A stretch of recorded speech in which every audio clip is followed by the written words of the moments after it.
Ladies and gentlemen, and welcome to the Q-Files tonight. Steve's been going through massive thunderstorms and power outages, etc., so we'll try and make it through this broadcast. I've asked George Urey of UrbanSurvival.com to come back on tonight. We're going to talk about the economy and what's going on in the mortgage markets, but also what's going on in the program trading market, or why or is truly the New York Stock Exchange a stacked deck of cards against the little guys. So with no further ado, I want to bring on my guest, George. Hi, George. How you doing, Steve? Really good. Well, you know, I was flabbergasted with the information that you sent me today just on what's going on in the mortgage business because, George, it's my contention that obviously the federal mortgage market, as too much as there may be a guarantee of Freddie Mae and Fannie Mac, Freddie Mae and Fannie Mac, the bottom line is where are we at in the mortgage markets and what's really going on? Because all the numbers I seem to see coming from the government sources are all suspect. I don't believe any of them.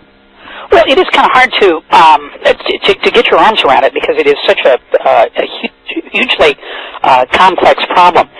Every week, the Mortgage Bankers Association, better known as the MBA, not the kind that I got at school, but the kind that lobbies Congress and keeps track of industry statistics and so forth, they came out with a report yesterday that said that the mortgage business was up 19.9% compared with last week, but that is still down 50% compared with the same week 1 year ago.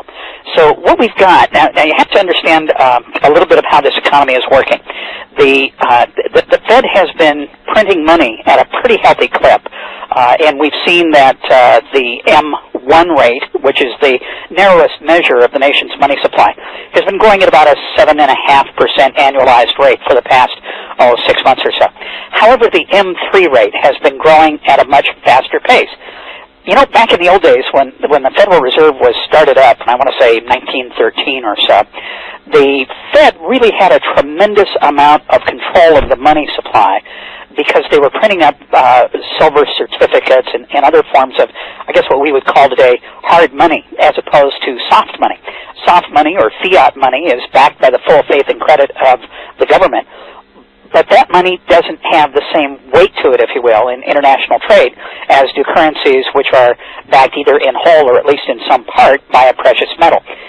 Take, for example, the euro. One of the things that has allowed the euro to increase appreciably against the U.S. dollar in international markets is the fact that the euro is about 15% backed by gold. So what we have is we have a Fed that has only partial control of the money supply. Now, the other part of the money supply, and the one that the Fed does not have direct control over, is the creation of money that takes place when private parties agree to financing. If I, Steve, decide to lend you $100,000, I have in effect created $100,000, or at least arguably the interest on that. So that you'll go out and spend that loan proceed, and I will have an expectation of being paid back over time. And what has happened is with the home mortgage refinance business, which is beginning to decline, and we'll get in a moment to some of the dynamics of that, as the home mortgage market over the past 5-10 years has really exploded, it has given people almost another income in the household. You know, a man and woman can work their tails off, but maybe have a combined household income of $50,000 a year.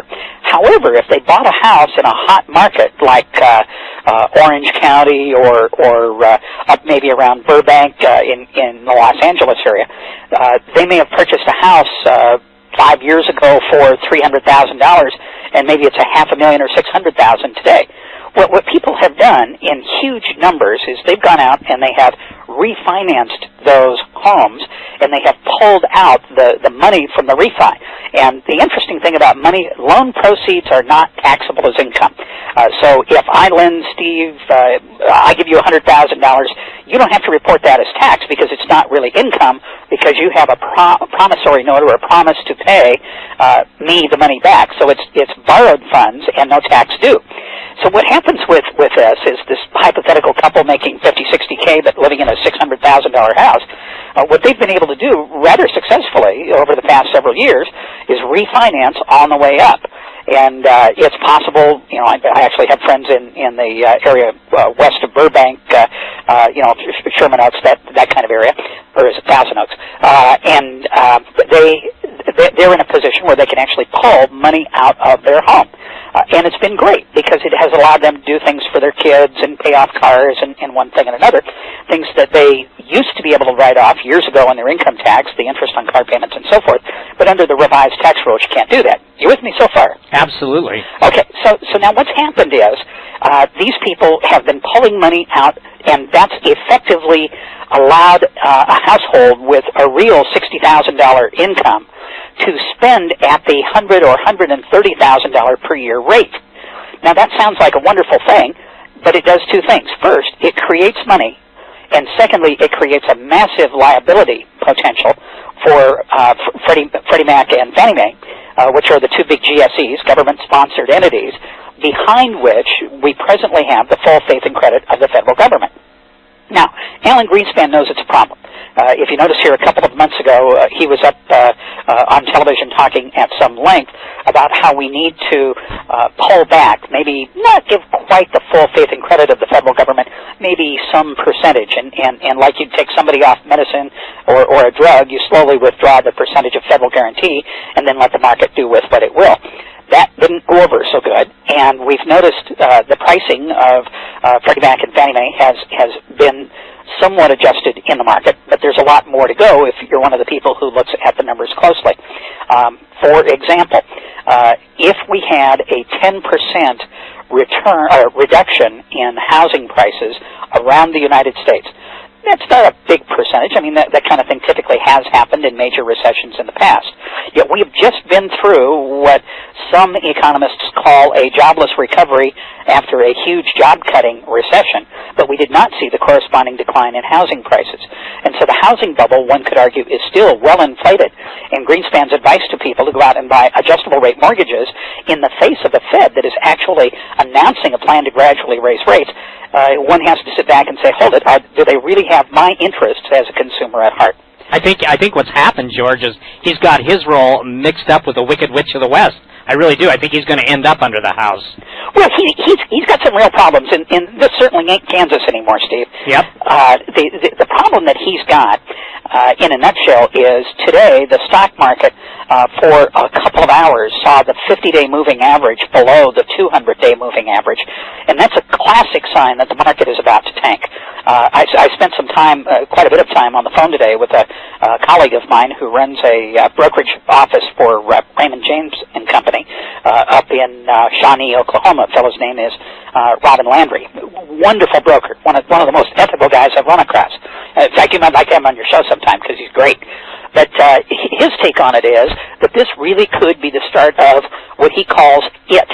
And let me describe what it is in terms of long-wave economics. Hey, George, is it it, or does it have another...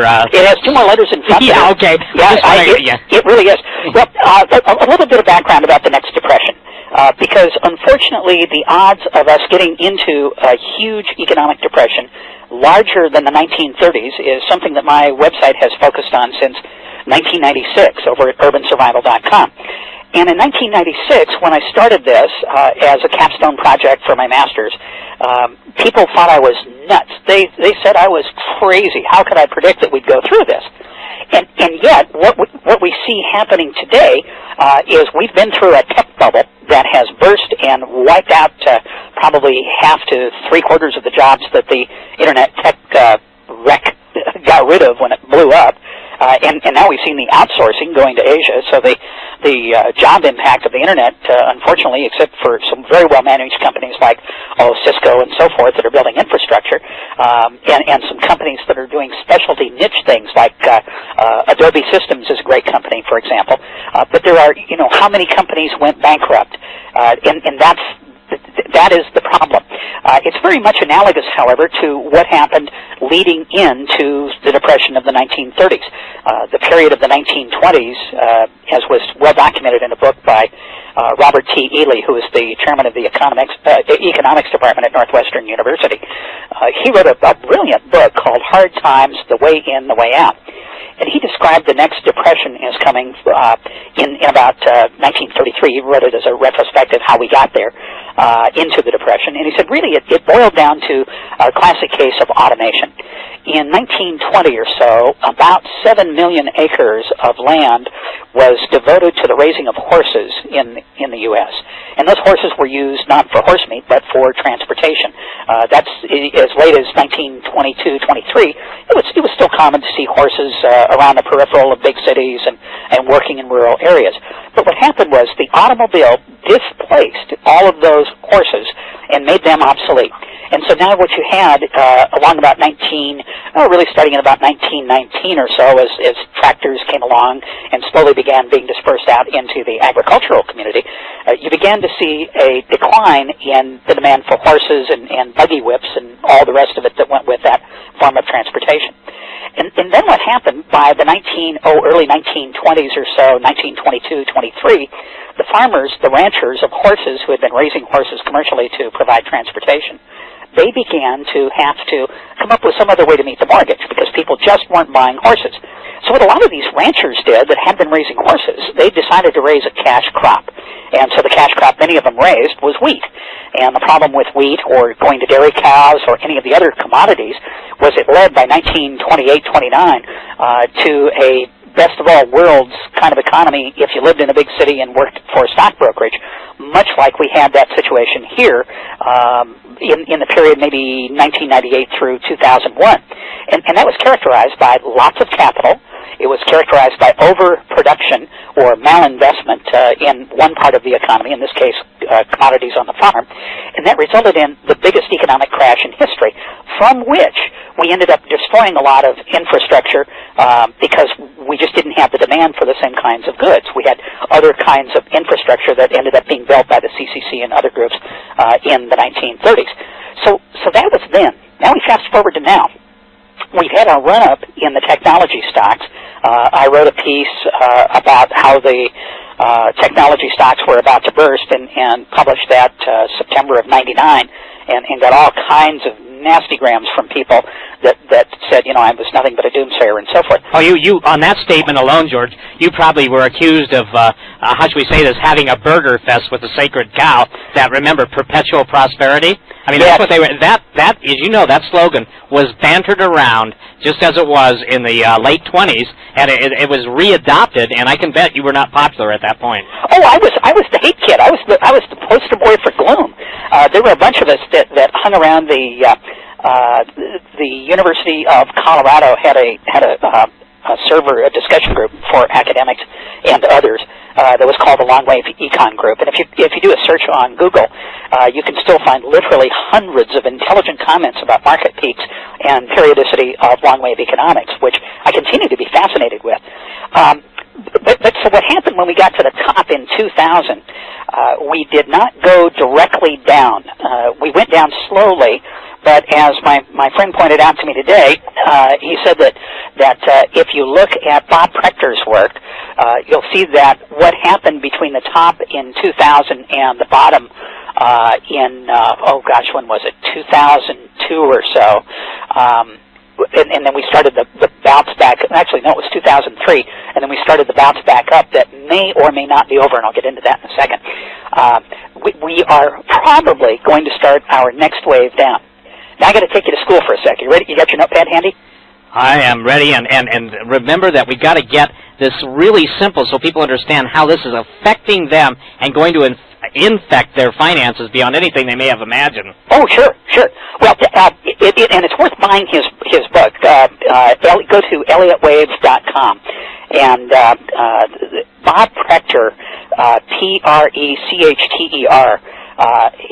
is probably the most prolific fellow in something called Elliott wave analysis. But can I ask you a question? And please, I don't mean to challenge you on this, but if you look at Nicholas Kondratiev, sure. Yeah, I'm I guess you'd say a student of former Julian Snyder, and I can tell you this: Bob Prechter has been saying the same thing for a lot of time, and quite candidly, he blew it on the whole tech bubble. Don't you think? I mean, there's let's say this, and I'm not challenging you, George, sure. but Robert Prechter is. Let me say this, as formerly paying attention to him, and now I tend to discount him. I don't believe that in the same context as Nicholas Kondratiev that Prechter's got it right. That's my own opinion. Oh, sure. What Prechter does have right, and you can get from his website, he's got a marvelous, and I think it's still there, he used to have a marvelous free course so that a small investor could at least get some education, some technical education on how technical analysis of Elliott wave works. Now, is Prechter always right? Absolutely not. If he was, he'd be a gazillionaire by now and probably retired. The problem with his form of analysis is there are always two interpretations. First of all, let me explain for your listeners what Elliott wave is. There was a fellow by the name of R.N. Elliott who wrote a lot of papers, and I want to say it was early 1900s kind of stuff. And what Elliott observed was that markets tend to move in either moves of 3 or moves of 5, just like sawtooth. So you'd have one wave up, a corrective wave down, and then another wave up to a peak. Or it would go the other way. You'd have one wave down, a bounce, and another wave down. Or you would have a 5-move series where you'd have 1 up, 2 down, 3 up, 4 down, 5 up to the final peak, or going the other way, 1 down, bounce, another one down, bounce, and another one to complete 5 down. So that's really the value, or one of the big values of Prechter, is he is very good at explaining that. What few people are good at, though, is predicting accurately exactly how it will play out. And you're right, Prechter's book, I think it was At the Crest of the Wave, would have a reader believe that we should already be homeless and out of our cars and so forth by now. And that's not necessarily the case. The problem that my colleague up in outside Shawnee, Oklahoma, pointed out is he says, look, we can go down now to a Dow that gets down to the area of 6,300, and we could do it in a matter of a few months. Let that sink in for a second. The Dow is at 10,000 today. Picture 40% being knocked off the Dow in 2 or 3 months. That possibility opens itself up if we get a closing Dow in the next couple of weeks here under 98.52. And this is a guy who's not a Prechter follower. He's an Elliott wave practitioner who's learned, nobody has all the answers, but he's a very good analyst. And so his view is, if we get a close under 98.52, bar the door, things are going to hell in a handbasket very quickly. On the other hand, if we see a rally, we could have a short, sharp, what's called fifth wave, where we're arguably in either a long corrective B wave, or alternatively we're completing a sideways fourth. And if it's a sideways fourth, we go up. If it's a sideways B wave, then it's straight down from here. Okay, let me ask you, let me throw out a couple kudos to you on this. Sure. It's no, how do I say this? It's public knowledge in Arab banking circles, okay? And I'm talking about Arabs with billions and trillions, that they are going to, at some point in the very near future, attack the dollar. They're going to basically go for mass redemptions. They're going to basically go into the futures markets. We taught them how to trade. Given the potential now for financial terrorism and the open bragging of Zawahiri and, let's say, Matahir of, Indonesia and Malaysia, the point is that, in a normal series of events that don't take into account terrorism or something so discontinuous, how does that affect do you factor that in what you're looking at? Well, let's put it this way, and everybody who has money in a 401k, everybody who has a little something solid away someplace for retirement, needs to understand that America's enemies probably understand our economy as well or better than we do. I would say better. Yeah, they've had more money to play with, and they can get all the graduates from the London School of Economics and salt them away on their territory and have them work on their terms.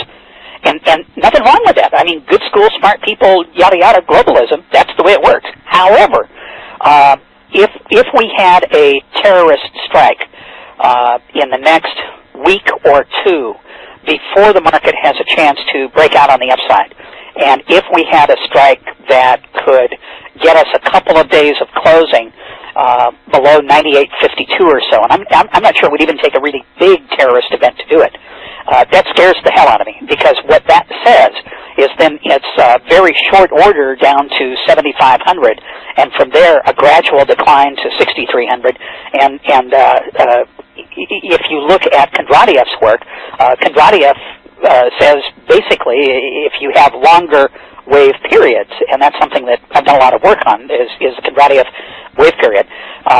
You could have a depression lasting not 10 years, but 30, 40, 50 years this time around. Well, let me go to the housing market, too, because I think this is important.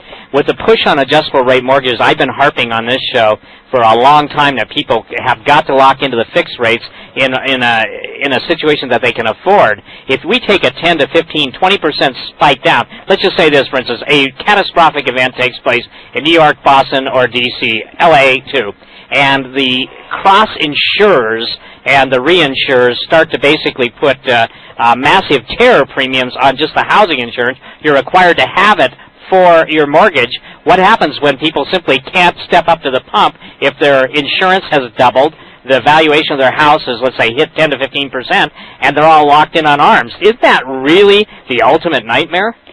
Well, yes and no. Let me explain the yes and the no, because I don't want to sound like... That's kind of like definite maybe. Yeah, right. Or Alan Greenspan using his word judgment. Yes. It's a guess, right? But yep. Here in East Texas, the Texas Straight Talk version is, let me guess at this for you, Steve. It'll be the best guess I can give you. But I won't wrap it up and call it a judgment because I'm not that arrogant. The thing that would happen if we had a terrorist attack would be that we would have momentarily a closure of markets, just like we did after 9/11. It might take 1 week, it might take 2 weeks, and God forbid it's something with spreading radiation and it's 3 weeks. But at some point, the stock markets would begin trading again. However, there would be a problem of liquidity. That would not trickle over into the housing market immediately, because usually the adjustable rate mortgages are not adjusted on a daily basis. They're adjusted maybe based on the T-bill rate at the end of a 1-year window or something like that, right? Yep. So you've got a little bit of breathing room. So if there was a cataclysmic event, we might have a momentary spike in inflation, where we might hit 20, 30% in food prices and so forth.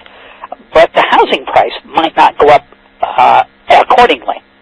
So what we'd probably see would be over the course of a year or two, we'd see maybe a brief spike up as housing prices are buoyed up by inflation.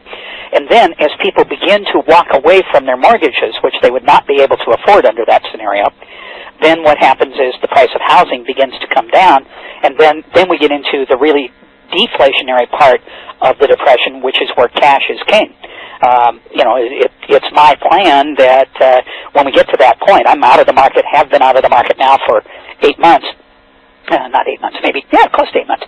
At the bottom, my plan is to take some good old-fashioned precious metals and convert them back into whatever currency is at that point, and start buying up self-sustaining property. There's a couple of great books that are out there from a fellow named Jack Lessinger, who's a retired professor emeritus of business at the University of Washington. One of his books is called Schizomania. And basically, it's a generation-turning kind of a book. He says that the little king mentality, the me group of the 1950 through 2000 period is slowly going away. And young people today who are doing damn well to get an $11 an hour job are starting to come to the fore, and they're asking very difficult questions, not the least of which is, look, tomorrow's and I've got 3 kids, and they're all in their 20s, and they're asking me these kinds of questions. It's like, Dad, why should I work? All I'm going to be doing is paying your Social Security. Why didn't you save up for your own retirement? What are you putting it on me for? And with that kind of an attitude, these kids are almost like rediscovered hippies from the 1960s who are interested in earth stewardship, preserving the environment, living closer to the earth, and at some point, I expect that they will repudiate the debt that we have put on our kids. I'm a 56-year-old guy living in Texas, and I damn sure better have some plan to feed myself over a period of time, because my kids have made it very clear to me, thanks for college, thanks for all the help, Dad, but you expect me to work my ass off to pay for you? Well, I gotta tell you, I think that, in a standard model, I think that's what we got to deal with. We've got to deal with the standard model, and that's true. But again, debt repudiation would be a natural outcome. For instance, let me give you a good example. You have massive disinvestment in nanoseconds of the biggest depositors in this country pulling out their money. I'm talking foreign deposits. You have a conversion of the euro to the dollar, or the Swiss franc, Deutschmark, whatever. You have governments saying, look, we're not so sure, since this terrorist strike or catastrophic event that's taken place in the United States, we're not so sure about their dollar. So at this point, we're going to put even a moratorium on exchange rates. That has been done in the past, has it not? Oh, sure. And in fact, my friend Cliff, who did the WebBot studies, in the run that came out, I think it was the end of May, talked about travel restrictions in September. And we've talked about travel restrictions. You can read up on the stuff at halfpasthuman.com. The travel restrictions that he is foreseeing are not necessarily restrictions on humans traveling after a terrorist attack, but perhaps economic business, if you will, closing down foreign exchange, illegal to take dollars out of the U.S. or bring money into the U.S., those kinds of things. So is that possible? You betcha. Well, yeah, let me interrupt you. Are you aware that Venezuela now is saying that if we don't quit interfering in their politics, by the way, this is posted on Xinhua, the Chinese newspaper, but that they will cease exporting oil to us? Quite candidly, I don't think we have 2 or 3 years. I'm concerned over the next 2 or 3 months. And again, given our kids, look, they may find that a lot of the movies they went to about all these end of the world movies or end of the age, let's use that word, are more relevant. That they may not be watching it, they may be living it. Well, that's absolutely true. In fact, you and I are looking at the same Jim Ross story because this is part of the run-up to the election on August 15th. President Chavez is up for election in Venezuela. It's no secret that the friends of the oil companies are pouring all kinds of money and how do I say this nicely, corporate election workers into trying to make the Venezuela election go in the favor of the U.S. oil companies. And, by the way, concurrent with that, we note with interest, Time Magazine wrote the piece last week, and it's in the 911 report out today, that the hijackers did transit through Iran prior to coming to the United States. You can almost sense the glee of some of the guys in Washington going, oh, goody, here's our chance to go get some more oil. Now, whether or not that's a proper interpretation doesn't really matter, because the interpretation doesn't matter so much as what the outcome is. And if someone wanted to place a bet today, they could place a pretty good bet that the U.S. Would ensure that something happens to keep Chavez from getting another term in office in Venezuela, and it would be nice if it happened under the guise of a democratic election, but if otherwise, oh well. And also another move into another country in the Middle East, because we can't afford to have problems from oil interruption, because then the economy is definitely down the tube. Of course, you also saw the update about UCOS. UCOS Yep. says that their oil exports, now they're not going to the U.S., but it all goes into the global pool. And Russia's got this continuing ugly problem in Chechnya. They had 8 people hurt in a couple of separate blasts today against Russian special forces outpost in Chechnya. So Russia's feeling the heat from the Islamic militants as well. And so what we have is we've got China and Russia having a little bit of border tension in that area of Siberia where the two countries have something akin to overlapping claims. We've got the Islamic world controlling a huge amount of the world's oil resource, and we have an unpredictable situation with regard to Venezuela. Now, a lot of the oil that comes out of other places has too high a sulfur content to be cracked in U.S. refineries.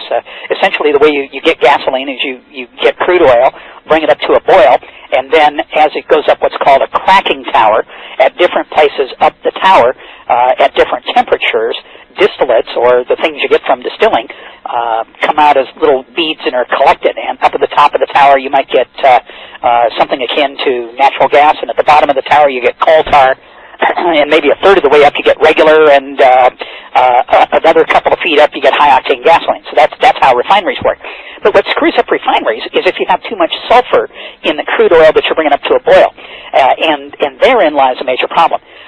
We don't necessarily have to have Venezuelan oil, but it's got pretty darn low sulfur content, and that's what the U.S. refineries along the Gulf Coast, which supply most of the nation's jet fuel for the midsection and all the energy that goes flowing up the Mississippi on barges and tankers and through pipelines up here from Texas, that's how that energy is converted, low sulfur oil.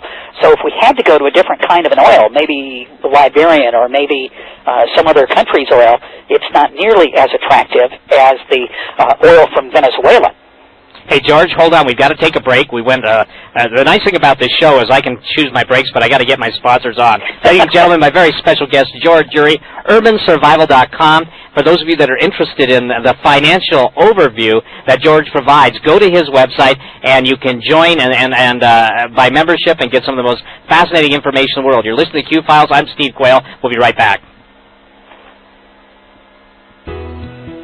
Through the years of providing water filters to America, you've come to us and we've listened. You asked us to make the water level visible to eliminate the guesswork when refilling the water. We listened. You asked for an elevated base so the system could be used in places beside on the edge of the counter. We listened. You asked us to develop a filter that was made in the USA. We listened. You asked us to include an emergency light for camping and during power outages. We listened. After 9/11, you asked us to develop a filter that was more powerful in removing chemical agents. Again, we listened. Introducing the Berkey Light, the gravity filter requested by America, designed by Americans, and made in America. Get the Berkey Light, the American water filter, for only $259 by calling New Millennium at 888-803-4438. That's toll-free, 888-803-4438. Not yet available in Iowa.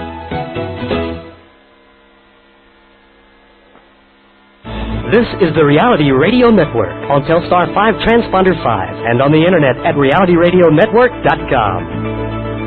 We would like to make available to you one of the most exciting tape series we've ever done here at the Voice of Evangelism on the Old Testament Tabernacle. Not only do you get the 3 one-hour cassettes, but a 14-page study guide, along with pictures of all the tabernacle instruments. In the tape series, we show how that everything in the Old Testament Tabernacle points us to Christ in the New Testament and how Christ fulfilled them in Bible prophecy. For a love gift of $20, we'll send you the 3-hour tape series and the 14-page study guide, postage paid. This study is instrumental in understanding both the Old and New Testaments. So please write us at the Voice of Evangelism, P.O. Box 669, Alexis, North Carolina 28006, or phone us at 704-263-4003. We also accept Visa and MasterCard. Again, you can write us at P.O. Box 669, Alexis, North Carolina 28006, or phone us at 704-263-4003.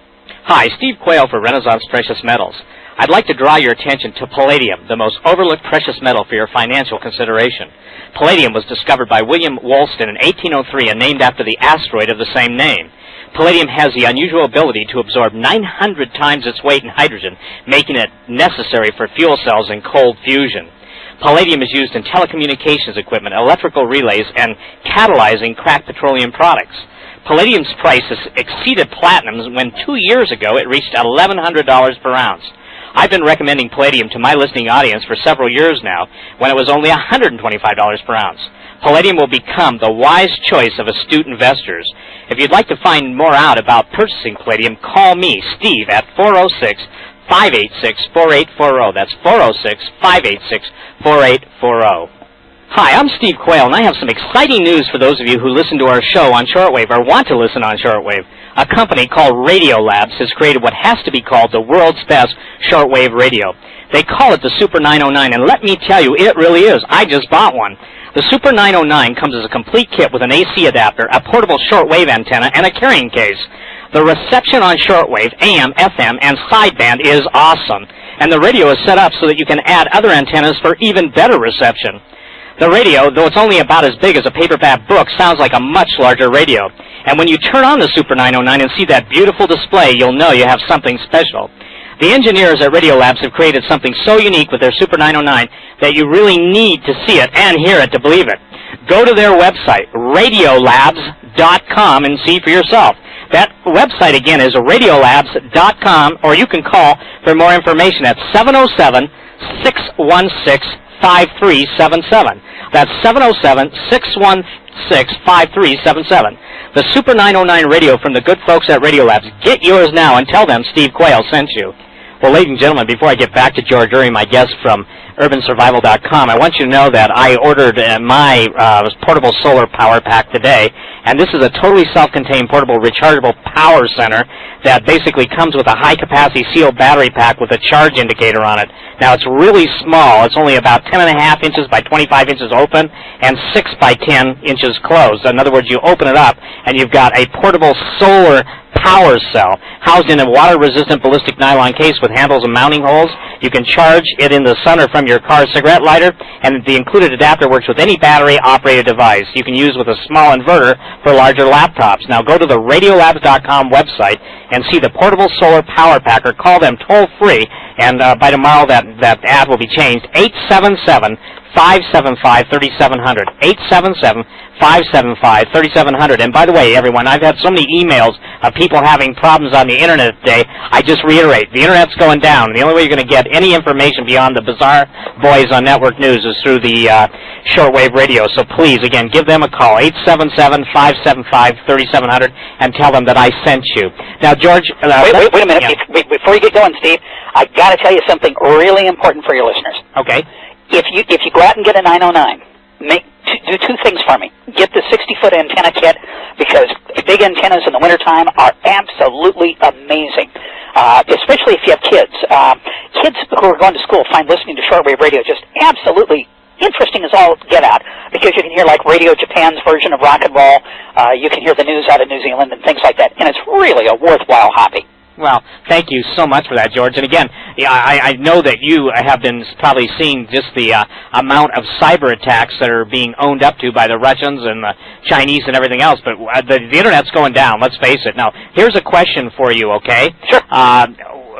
One of my listeners wants to know if you feel that it's the ultimate point at this thing to get at this point in time, forgive me, to get liquid. He said he's staying 50% in cash and 50% physical gold and silver. He says, I feel, this is my friend Robert, I feel that a bloodbath is coming in the markets.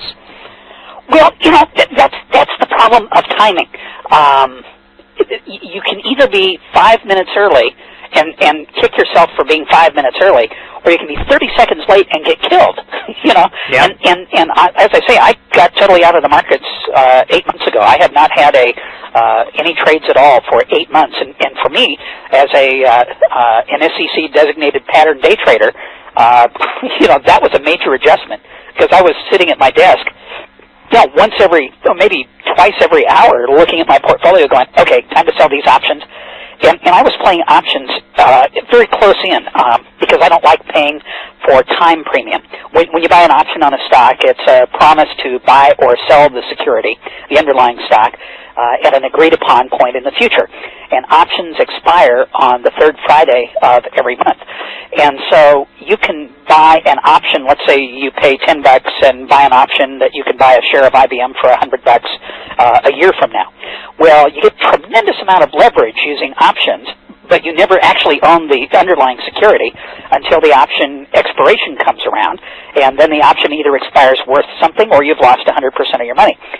When an option is on a long time frame lead, in other words, it's a long ways off, like a year from now, maybe you're looking at 2005 100 IBM calls, and you're buying them for X number of bucks. I haven't even looked at the quotes on them. If IBM goes up to 120, then you make your $10 back plus a $10 profit. On the other hand, if IBM closes at 109, you're out 100% of your money. So options are very risky, but there is a way to play them where you don't pay a lot of what's called time premium. And the way you do that is you play options, you buy them 1 week before the expiration when there's almost no time left, and gamble that there will be a major move in the underlying stock. What we've seen, and something like my friend Robin Landry up in Oklahoma pointed out in our conversation today, is that the volatility, which had made that a very profitable thing for me to do for a couple of years, measured by something called the VIX, the volatility index, has almost never been at the kind of lows it's at today. In other words, investors are extraordinarily complacent, and that's where you get traumatic and dramatic shifts in the economy. We've seen some other things going on that would encourage a person to get very liquid. Senator Dodd today was on C-SPAN talking about the Credit Card Reform Act of 2004. He notes that credit card companies, even when people have bad credit, are continuing to send out enticements to run up more and more bills. And so if there's one message that I would give anyone, it's get out from under debt while you can and get your house or your living situation to the point where you could survive 6 months or a year of unemployment.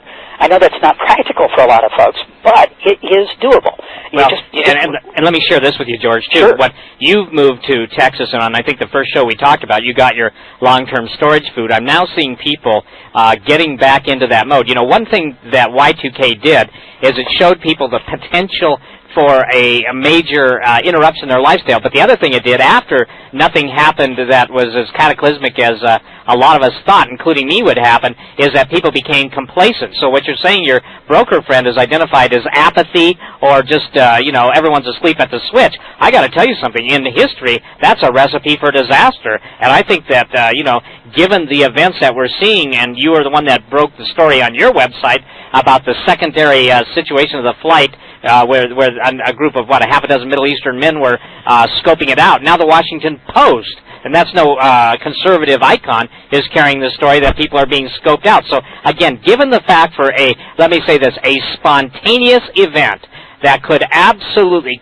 cause the cross-collateralization with the insurance markets and the mortgage bankers, and that's something that not many people address, because, again, if you can't get insurance, you can't buy a home or sell a home. And let's say if something's catastrophic in L.A., the area of real estate that you're talking about, I'm really familiar with. I mean, we've got to imagine that some of these banks that have written the mortgages and sold them in the secondary market, they're going to be in a world of hurt. Yet, is it not conceivable that if the insurance claims were extreme enough, that you could pretty much have what would you call a sabbatical on the sales of homes and unless you had cash? Wouldn't that be a potential?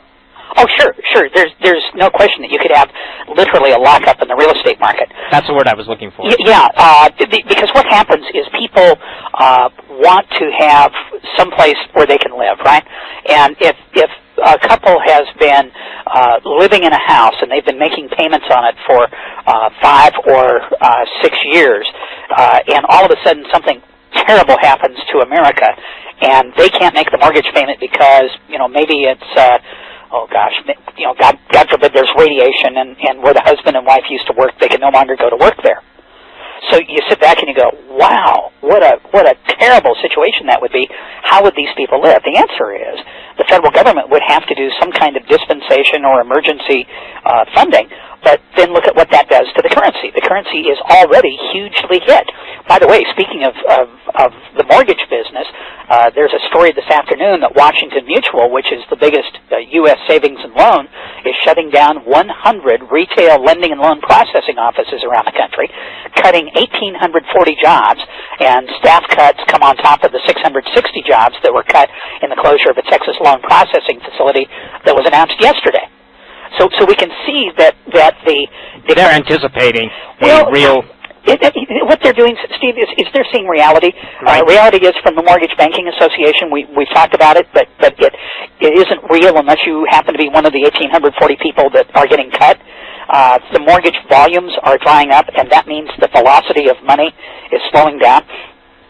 When the flow of money, even if you have money, if the number of times that you turn it over, you don't go out and spend it, you keep money in your pocket, you start paying off credit cards. I'm one of those people that is called a credit card deadbeat, and a credit card deadbeat is somebody who does not have a credit card balance. I'm a deadbeat because every month when I get a credit card statement, I do a wire transfer, and I don't have a credit card bill. It goes away. I don't pay interest. One of the ways, if you want to give yourself a 15 to 20% raise, here's a real simple way to do it. Get rid of your credit card debt. Because that's the interest you're going to pay. Senator Dodd, in his testimony today introducing this Credit Card Reform Act, made a very, very astute point. He said, if you have a typical $9,000 balance and you're 15% interest, which is not high interest, by the way. Predatory credit cards are up in the 21, 22% lending rate. But he said if you have 15% as an interest rate and you've got a $9,000 balance and you make just the minimum payment, it will take you 39 years to pay that off, and you will pay $14,000 of interest. So those are the kind of things that people just got to think about now. You could gamble that if we have a terrible terrorist event, that no one's going to come after you for the credit card bill. That may or may not be. I would never encourage anyone to repudiate a debt, although it does happen. And the credit card companies, as I think you've talked about before, Steve, they're trying to tighten it up and make it harder and harder for people to declare bankruptcy, even when they need to. The average college student graduating from school has $6,000 to $8,000 worth of credit card debt and 8 or 9 credit cards. Those are horrible numbers. Oh, absolutely. I think it is beyond rape, pillage, and plunder. Let's go to another point because we're running out of time, Sure. George. Again, with what we see now in the financial markets, do you see with M1 and M3 the numbers in there? Do you see a lot of people who have written in retrospect on what caused the Great Depression? It stated that it wasn't that there was too much money, there wasn't enough. And do you think that the Fed has anticipated that, taken that into account? Greenspan, as you're aware, used to even be a gold bug. But obviously they got to him and he changed his tune. But do you see just the velocity of money being almost indicative, or let me use this, a surefire guarantee, in your opinion, and no one has a crystal ball, so I'm just saying, in your opinion, that, boy, we're getting set for something that exceeds the Great Depression by levels of magnitude? Oh, there's no question. The only question is timing. There is, I would say, a 30% chance that we will have what I would call a triggering event, what's called by economists an exogenous market shock. I give it 30% that we'll have that prior to Election Day. I would give it 100% that the market will collapse before 2008, which gives people 3.5 years to get ready for it, if it hangs in that long. Do I think it will last that long? No. From my planning, I expect it to go either any old time or right after we jump back up and hit 10,850 or so, with just a slightly higher bounce on the completion of this B wave. And then either this fall or next spring, I expect the attack on the currency concurrent with terrorist attacks, and then we'll be in currency controls and the economic version of martial law. Maybe things like moratoriums on banks charging interest. And IRAs and KEOs not being able to be accessed, Exactly. I think that I just got a question from one of my listeners. I think people need to understand that their IRAs, their KEOs, or any form of deferred savings is subject to attachment by the federal government in an extreme case. It's already in the law. So it's conceivable. Someone, let's say, is in retirement age, they believe they're going to be able to pull $2,000 a month out, and bingo, the worst case disaster comes, they can't even touch it. Don't you think that's a real possibility also? Well, it's not a possibility. It's a measurable probability. Or inevitability. Yeah, at some point it has to happen because, as I say, kids today who are graduates of college who can only find $10, $12 an hour jobs are not getting ahead. We're seeing a destruction of the middle class in America, and it's not intentional, but unfortunately both political parties are so in bed with the corporatists that fund big business that we've become a business of either tiny itty-bitty merchants on eBay or super merchants. The small industry in America is now all being made in China, and China's having its problems too. They need more energy, and so that's put even more pressure on the global economy.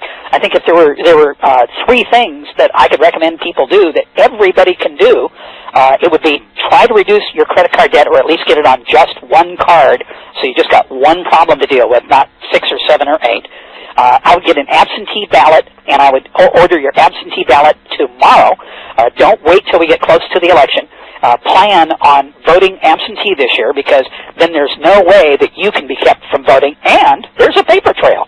And then the third thing I would suggest to people is get some kind of food stocks. Get one of go to Radio Labs, get yourself a shortwave radio.